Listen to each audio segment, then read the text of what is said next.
बालेश्वर जिला बाहानगा ब्लॉक गोपालपुर प्राणी चिकित्सालय पड़िया आज प्रथम थर ब्लॉक स्तरीय मत्स्य और प्राणी संपद मेला अनुष्ठित होता। बाहानगा पंचायत समिति अध्यक्ष विश्वनाथ मिश्र सभापतित्व में एक सभा अनुष्ठित होता। ଏହି କାର୍ଯ୍ୟକ୍ରମରେ ମୁଖ୍ୟ ଅତିଥି ଭାବେ ସୌର ବିଧାୟକ ମାଧବ ଧଡ଼ା ଯୋଗଦେଇ କୃଷକମାନଙ୍କୁ ଜୈବିକ ପଦ୍ଧତିରେ କୃଷି କାର୍ଯ୍ୟ କରିବାକୁ ଚାଷୀମାନଙ୍କୁ ଉଦ୍ବୋଧନ ଦେଇଥିଲେ।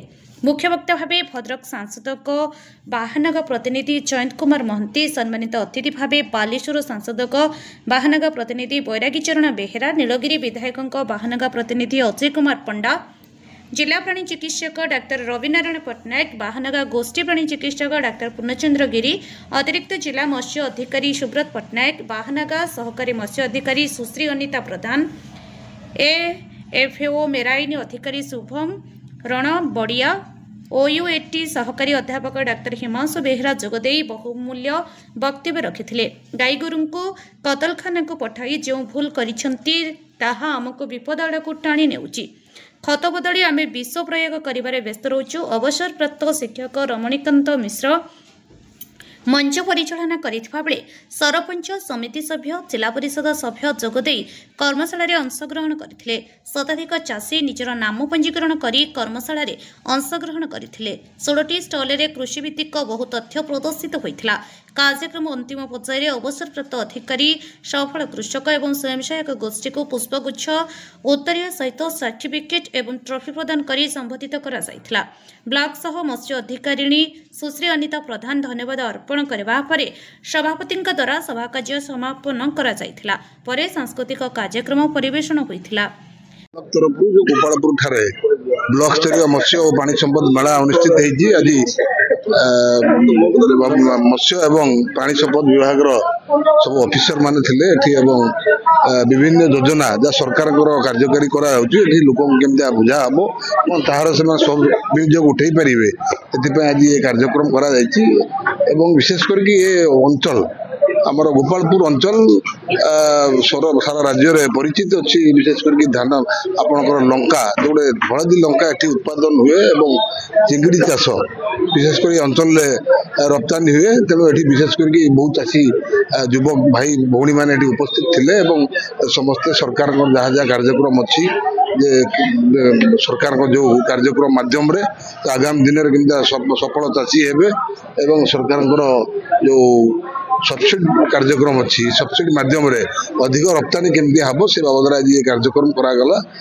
ये आम आशा रखुचु आम अंचल ये सारा राज्य गोटे प्रमाणित कर देखेब आगामी दिन में जो मत्स्य एवं चाष जमी गोटे उदाहरण सृष्टि कर आम समस्त आशा अच्छी। विश्वनाथ मिश्र अध्यक्ष बाहानगा ब्लॉक बाहानगा बालेश्वर।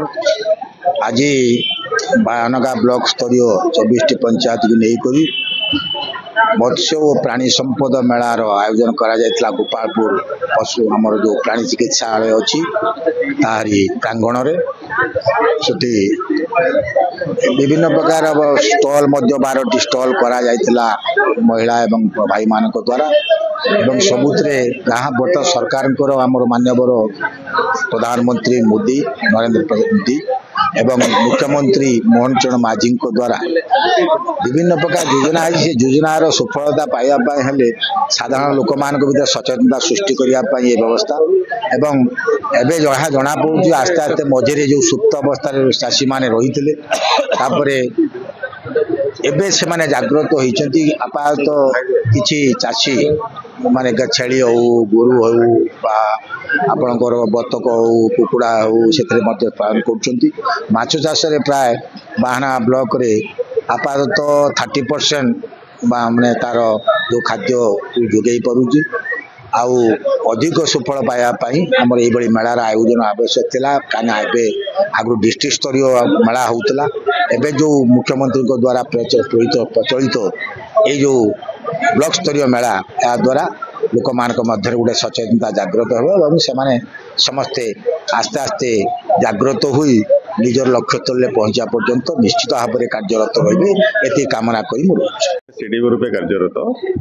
एठी आमर जो बाहानगा ब्लॉक गोपालपुर ठारे आमर जो ब्लॉक स्तरीय मत्स्य प्राणी संपद समावेश है प्रथम थरी राज्य सरकार तरफ यार मूल लक्ष्य थिला जे प्रति पंचायत रु बाहानगा ब्लॉक प्रति पंचायत रु आसुवा चाषी से केमी आम सरकार नुआ नुआ योजना विषय जनइबा आउ से योजना लाभ केमी उठेबे। तो विभिन्न प्रकार स्टल यार आयोजन होता विभिन्न प्रकार कार्यक्रम भितर सफलदासी मानक करागला प्रस्तुत करागला गोटे बड़ कंपोनेंट वाइज जो करा चाषी वैज्ञानिक मतामत आलोचना चक्र जोटा कि लंच पर आरंभ हम सेटा भी आमर गोटे बड़ बाहनगर कार्तिक पुथड़ रिपोर्ट अपराह्न लाइव।